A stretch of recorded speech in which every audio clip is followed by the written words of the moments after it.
Hey guys, Dustin here. Welcome back to the farm. We are combining wheat still. We are 8 miles north of the yard. It is our furthest fields away. There's a whole section of wheat up here, so that means it is 4 quarters altogether.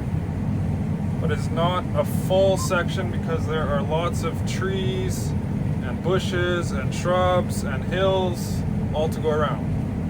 But it is beautiful country up here. A lot of nature, a lot of wildlife, a lot of scenery. There's moose, there's deers, there's raccoons, there's coyotes. Just going up a hill. There's wild boars. Haven't seen some wild boars in a few years, but they're up here, we've seen them. Great snowmobiling area. A lot of hills, a lot of snow sift in here in the trees. Beautiful country up here. This field's not exactly flat and straight like some of our others. Always some obstacle around the corner. This channel here, the sprayer won't fit through, so I have to fold in the tips of the sprayer and go through here twice. You make an extra track, but that's the only way to get in here.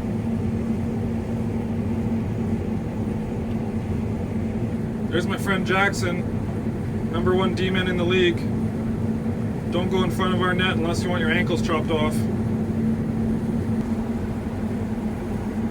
Damn beavers.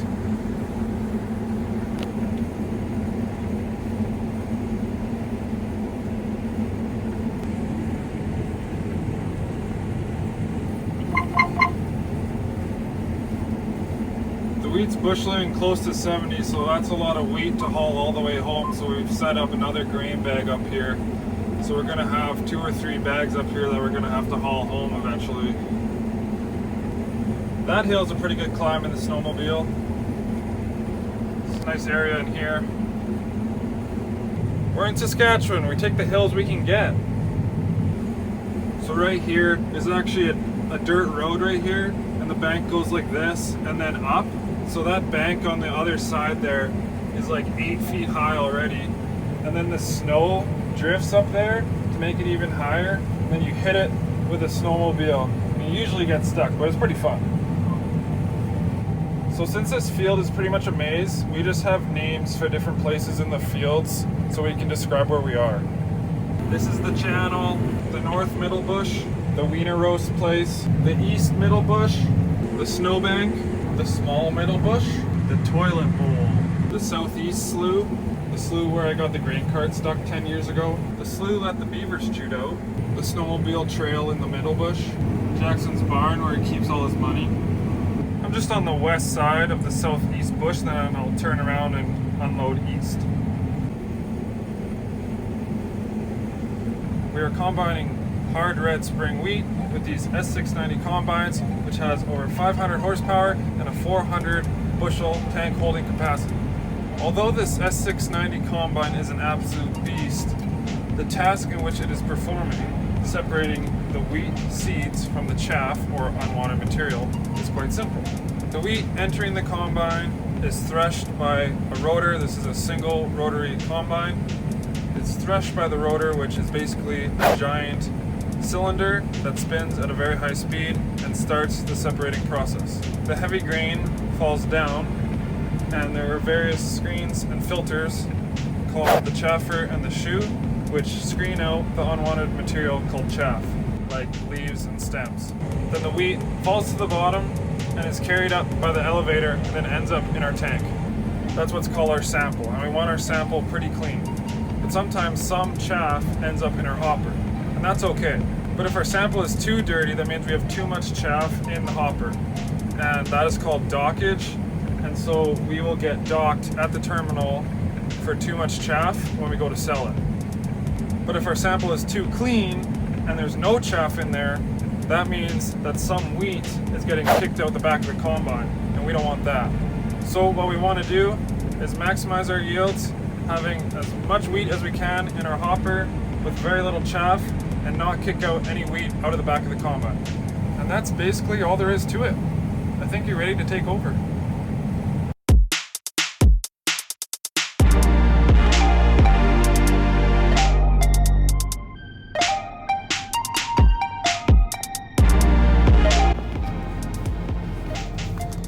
Supper delivery, let's see what we got. I'm gonna make my potatoes into a volcano.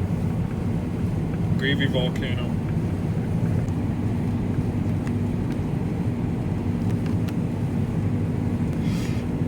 The only way to eat your mashed potatoes is if you make a gravy volcano. And me and my brother always do this, and I don't know why. Even while you're combining, I have to do it or else I can't eat it. I'm basically like a very large, overgrown child.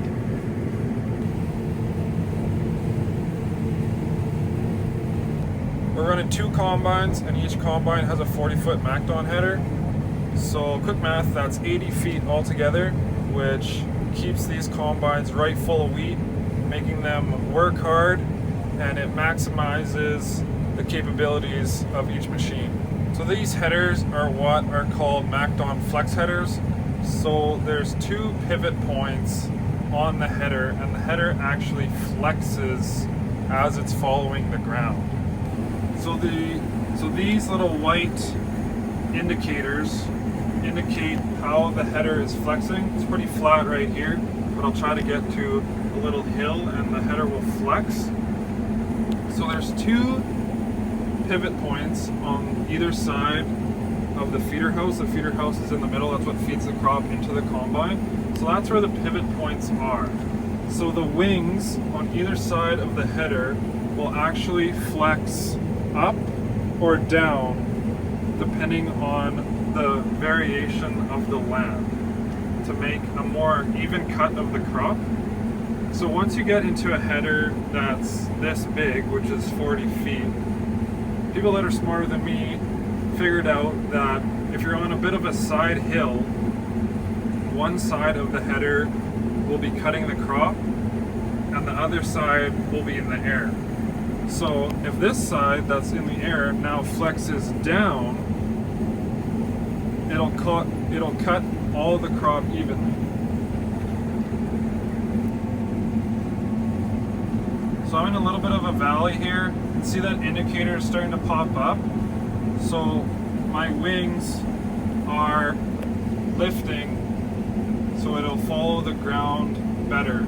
If this was a rigid header and my wings weren't lifting up, the very tips would be digging into the ground. So these flex headers are really good for cutting pulse crops like peas and lentils because the pulse crops are really short, so you pretty much have to shave the ground. So these headers follow the ground really well. But even if you're cutting off the ground like we are now, cutting this wheat, the headers still follow the ground. So they're even extremely useful for cutting cereals off the ground. I am flashing, I'm almost full. It's getting dark out. We gotta fill this bag yet tonight and put another one on.